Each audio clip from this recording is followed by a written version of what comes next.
It was a crisp March morning in Addis Ababa, the kind that starts quietly but carries an unshakable sense that something unusual is about to happen. The African Union Summit had rolled into town with all its familiar ceremony flags fluttering outside the brand-new conference center.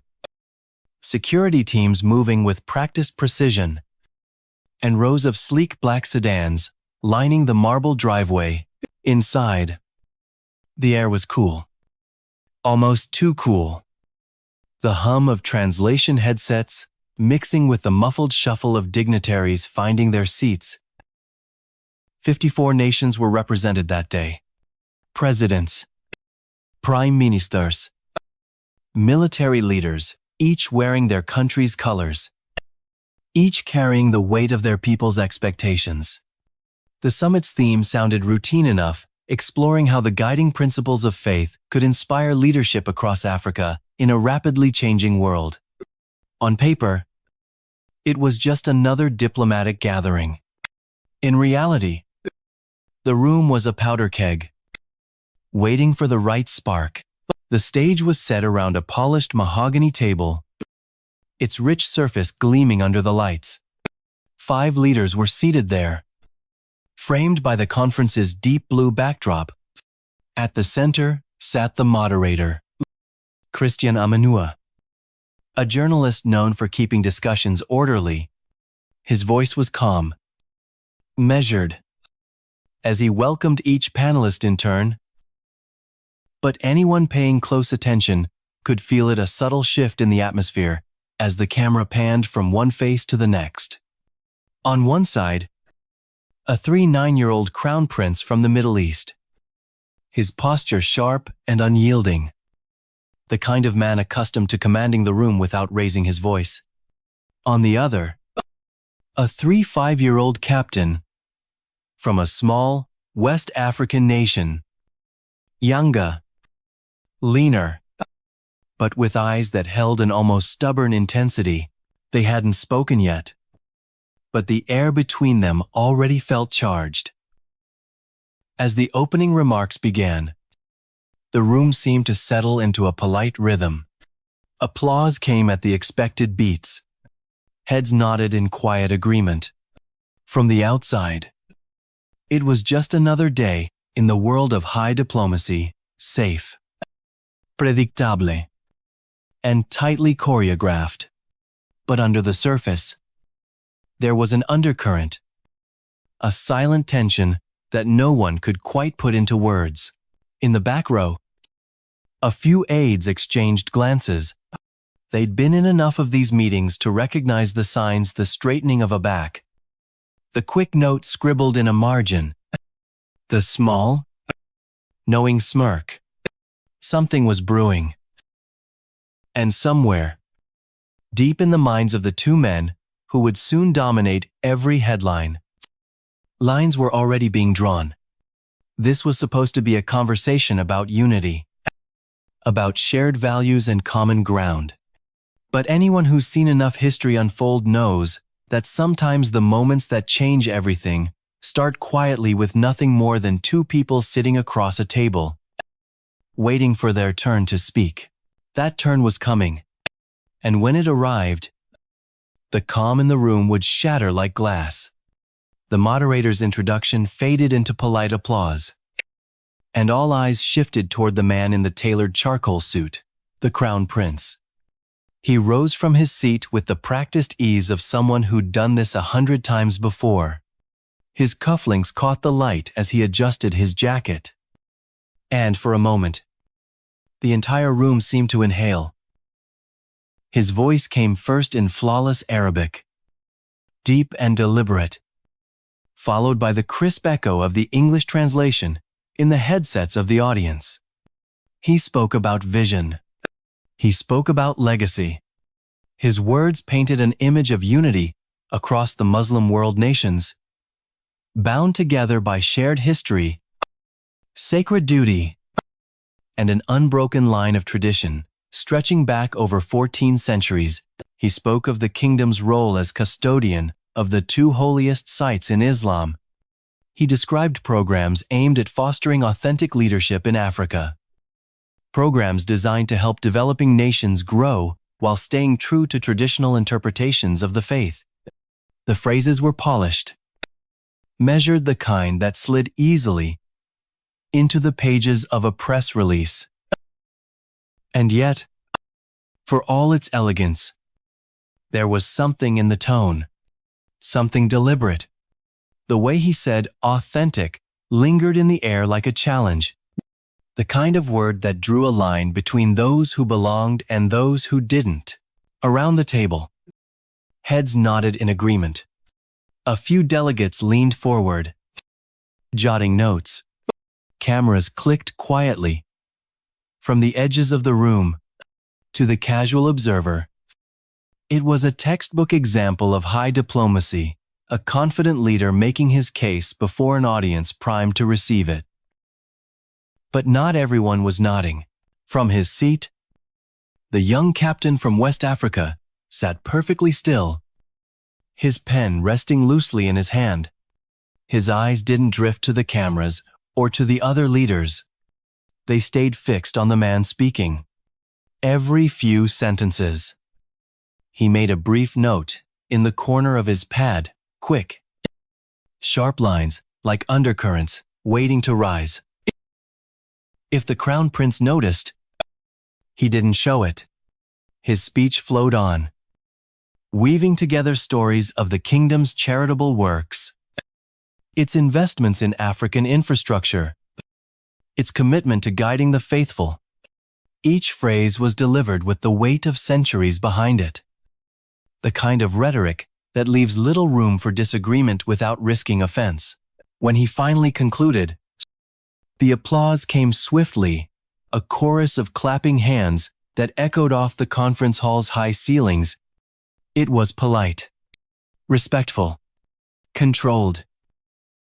And then, as the sound faded, the moderator turned toward the young captain. It was his turn. The cameras pivoted. The translators adjusted their mics. A dozen journalists leaned forward, pens poised over their notepads. In that instant, the air shifted. It was the quiet before a lightning strike, the kind of silence that makes you instinctively hold your breath. Because everyone in that room, whether they admitted it or not, could feel it coming. The young captain didn't stand right away. Instead, he leaned into the microphone, his fingers brushing the edge of his notepad as though weighing each word before releasing it. When he finally spoke, his voice was steady, low, almost disarmingly calm, the kind of tone that makes people stop shuffling papers and actually listen. "Your Highness," he began. In French, the translators leaned forward in their booths. A beat later, the English version followed in headsets across the room. With full respect for the kingdom and its history, I must speak about something I believe to be a contradiction, one that cannot be ignored. It wasn't an attack. Not yet. But the choice of words contradiction made a few eyebrows lift around the table. The crown prince didn't move, but there was the faintest tightening of his jaw. A shift so subtle, most cameras would miss it. The captain pressed on. He spoke of principles, justice, equality, compassion for those without power, and how, in his view, these ideals were more than just beautiful words in a holy book. They were obligations, living, breathing responsibilities. And then came the pivot. His gaze didn't wander. It stayed locked on the man across from him. "Your Highness," he said, "you speak of authentic leadership. Yet, in the eyes of many, certain actions seem to drift far from the justice and mercy our faith demands." The room shifted. A delegate in the second row leaned forward, his pen freezing over his notebook. Someone else exhaled a little too loudly. The moderator's eyes flicked between the two men. Already sensing the terrain was changing beneath his feet, the captain's words didn't rise in volume, but they grew sharper, more precise. He spoke of standing with the marginalized, of lifting the poor, of ensuring that leadership meant service, not privilege. The examples were carefully chosen, each one landing like a small stone in still water, sending ripples through the hall. The Crown Prince's expression remained controlled, but there was no mistaking the way his shoulders squared ever so slightly, as though bracing for impact, and still, the captain didn't let go. Leadership, he said, is not proven by the titles we inherit, but by the burdens we are willing to carry for those who cannot carry them themselves. That line lingered. The hall was silent, save for the faint hum of the air conditioning. No applause. No polite chuckle. Just a heavy, waiting stillness. The moderator glanced toward the Crown Prince, perhaps hoping for a smooth pivot back to safer ground. But it was too late for that. The first spark had been struck. The Crown Prince leaned toward his microphone, his tone measured but firm. The voice of someone used to having the final word. "Captain," he said, "our interpretation of faith is guided by centuries of scholarly consensus and the wisdom of those entrusted to protect it. We have preserved the sanctity of holy sites and supported believers across the world." His delivery was smooth, practiced, but under that calm veneer was a subtle edge, a quiet assertion of authority. The captain listened without interrupting, his hands folded neatly on the table. When the Crown Prince finished, he nodded once, not in agreement, but as if acknowledging that the game had truly begun. "With respect," the captain replied, "consensus built on maintaining power is not the same as truth. Faith is not a cloak for comfort. It is a call to stand for those who have nothing." There it was, the first clean strike. Not shouted, not dramatic, but clear enough to send a ripple through the room. Several delegates shifted in their seats. The moderator's pen stopped mid-note. The Crown Prince's eyes narrowed ever so slightly. "Captain," he said, "you confuse political grievances with religious guidance." "No, Your Highness." The captain shot back, his voice still calm but tightening at the edges. "I think you confuse political convenience with the heart of our faith." It was subtle, almost quiet, but in a hall built for diplomatic pleasantries. Such words landed like thunder. Cameras zoomed in on the two men. Viewers at home could see it now, the faint flush rising along the prince's collar, the steady, unblinking gaze of the man across from him. The captain began weaving in historical references, moments from scripture, and examples that reinforced his point that leadership meant humility, not hierarchy, service, not self-preservation. Each sentence built on the last, like waves gathering strength before they crash. "You speak of authenticity," he said, "but authenticity is proven in sacrifice, not in the symbols we guard, but in the lives we lift." The Crown Prince's fingers tapped once on the polished wood before stilling again. "And yet," he replied, "leadership without tradition becomes chaos. Faith without guardianship becomes fractured." The captain leaned forward now, closing the space between them. "Faith was never meant to be caged," he said. "It was meant to breathe among the people." That line landed hard. Even the translators' voices seemed to pause for a fraction of a second. as if realizing the weight of what had just been said. The two men held each other's gaze in a silence that felt electric. It wasn't loud. It wasn't theatrical.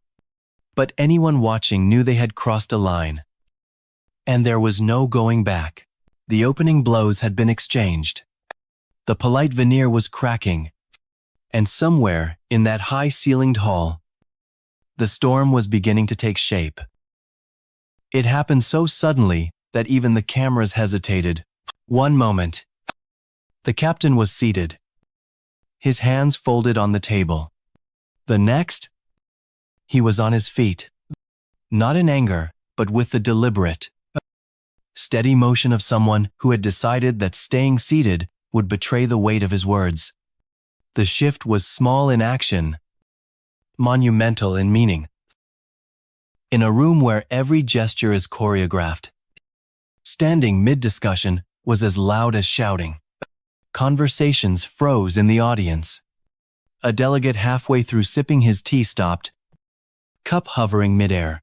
The captain placed both hands on the table and spoke directly to the man across from him. His voice didn't need to rise. The authority came from something deeper. "The faith I follow," he said, "is one that lifts the oppressed, not one that grows comfortable on the suffering of others." The words didn't name names, but they didn't have to. The air was tight now. The silence so heavy, it seemed to press down on every shoulder in the room.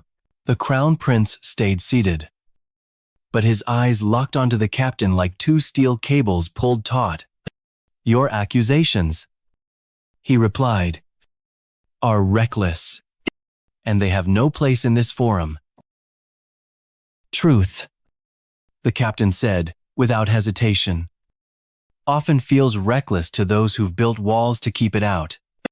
That landed like a bell strike clear, resonant, impossible to ignore. Somewhere in the back, a pen slipped from someone's hand and clattered onto the floor. The captain stepped away from his chair now, his voice growing more forceful without ever becoming a shout. He spoke of responsibility, of the danger of turning sacred duties into privileges for the wealthy, of faith losing its soul when it becomes a business. Each sentence tightened the noose around the polite neutrality the summit had started with. The crown prince's composure was cracking. Just barely the kind of shift, only visible to those close enough to see the way his jaw clenched, or the way his fingertips tapped once against his papers before going still. "Your Highness," the captain continued, "when the founder of our faith spoke his final words, he reminded us that no person is above another except by character and deeds. That truth is not regional. It is not for sale." The hall seemed to shrink around them, the distance between the two men collapsing until it felt like the entire summit had been reduced to just this two voices, two visions, colliding in front of the world. And then, for a heartbeat, neither spoke. They just stared.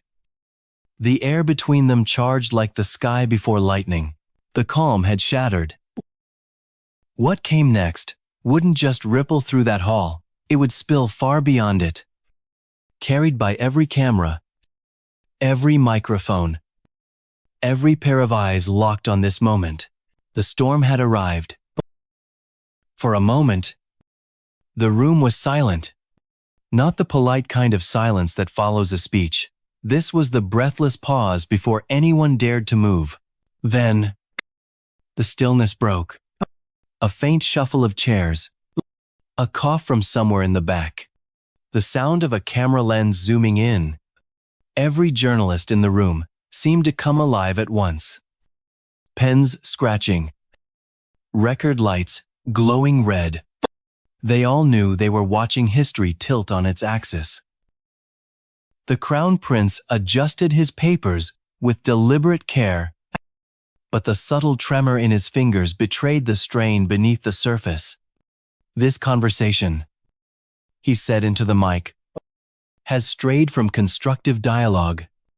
Across from him, the captain didn't sit back down. He didn't even glance at his notes. Perhaps, he replied, it has simply wandered into the truth. That line hit like a match to dry tinder.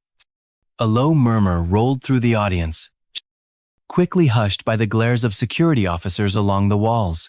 The moderator cleared his throat, fumbling for a way to steer the panel back to safer waters. But it was too late. The moment had escaped the confines of stage management. The cameras, dozens of them, had already captured the posture, the words, the charged air between the two men. And outside that hall, in the buzzing control rooms of news networks, producers were already cutting the footage into 30-second clips. Within minutes, those clips would begin flooding live broadcasts and social media feeds. Inside the hall, you could feel the split.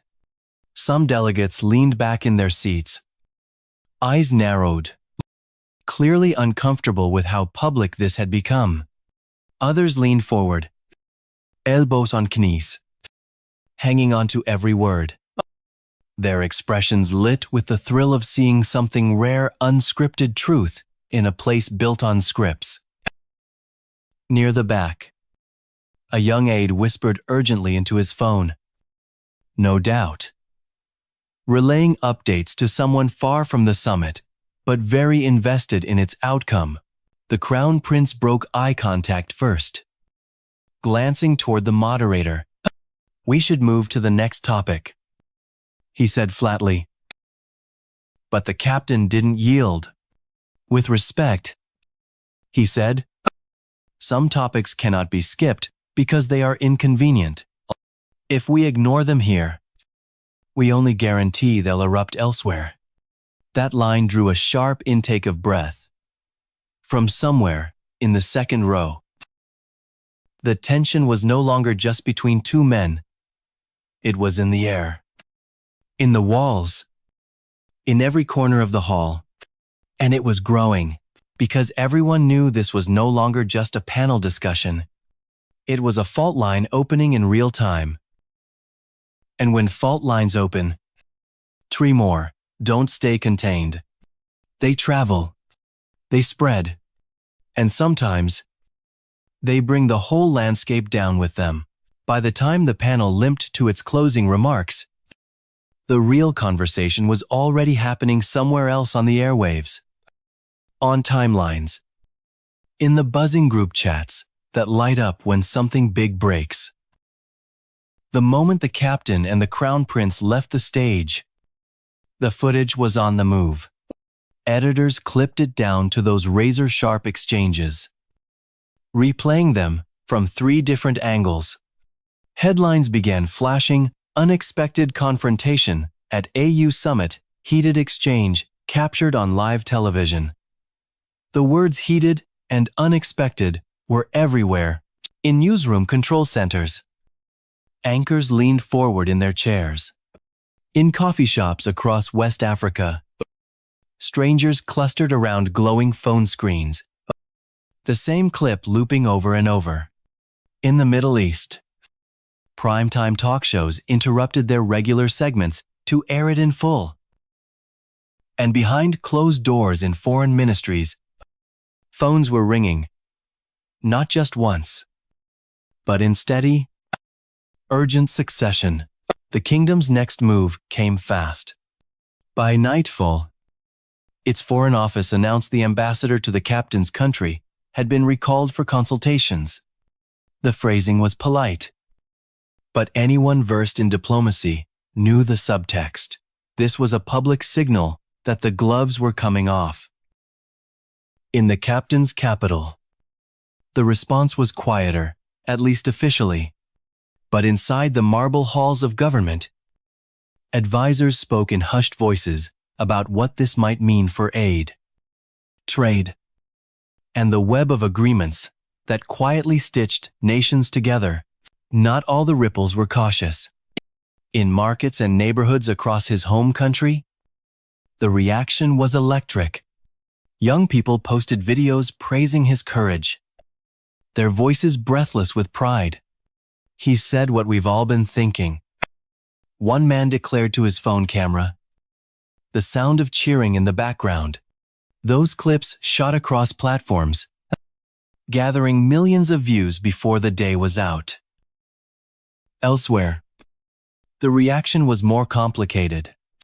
In countries tied closely to the Crown Prince's nation, government statements urged respectful dialogue and constructive engagement, carefully chosen words, designed to stand in the middle of a widening divide.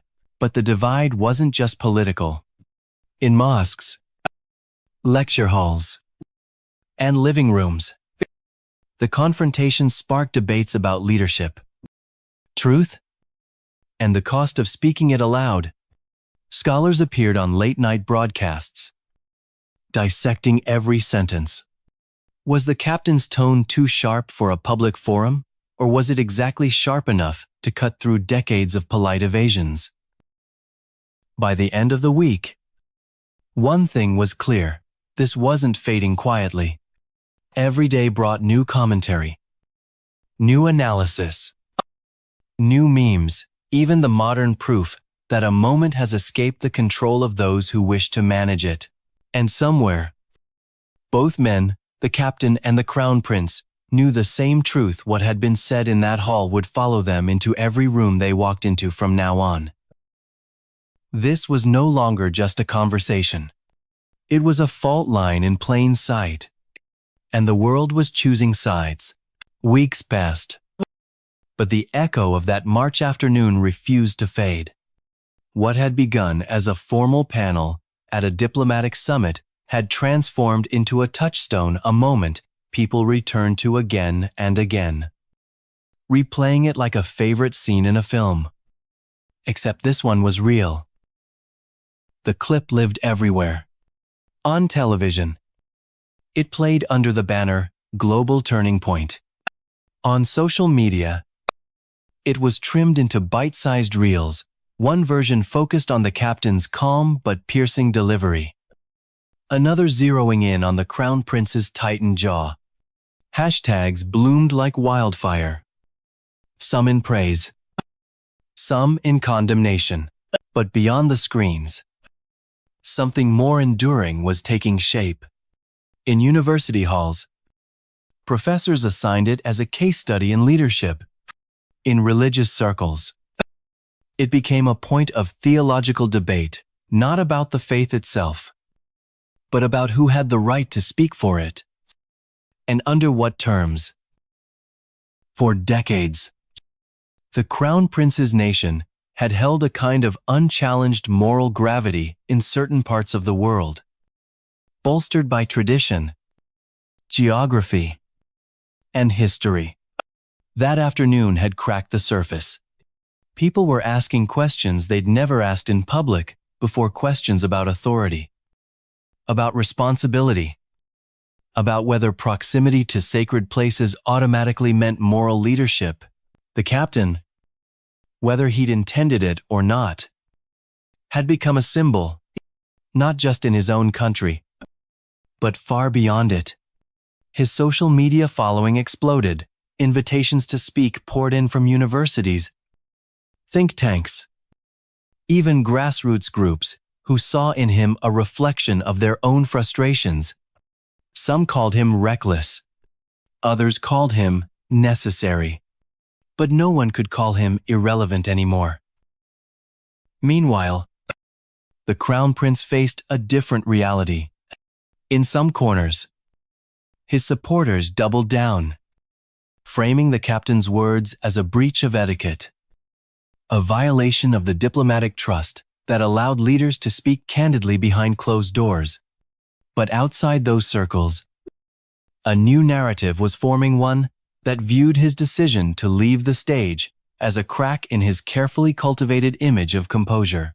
The ripples reached places neither man might have expected. In African capitals, Smaller nations began quietly reassessing how much deference they gave to traditional power centers. In community centers and coffee shops, everyday people debated the meaning of leadership and whether it belonged more to those who preserve order or those who disrupt it.